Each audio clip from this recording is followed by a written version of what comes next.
Azərbaycanda azyaşlı fahişəliyə cəlb edildi. Anasına cinayət işi açıldı. Saxlanılanlar var.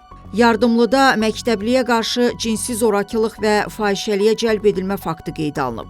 Report xəbər verir ki, bu barədə Azərbaycan Uşaqları Birliyinin sədri Kəmalə Ağazadə məlumat verib. O bildirib ki, Yardımlı rayonunda 8-ci sinif şagirdinə qarşı cinsi zorakılıq və fahişəliyə cəlb edilməklə bağlı Daxili İşlər Nazirliyinin əməkdaşları tərəfindən 4 nəfər həbs edilib.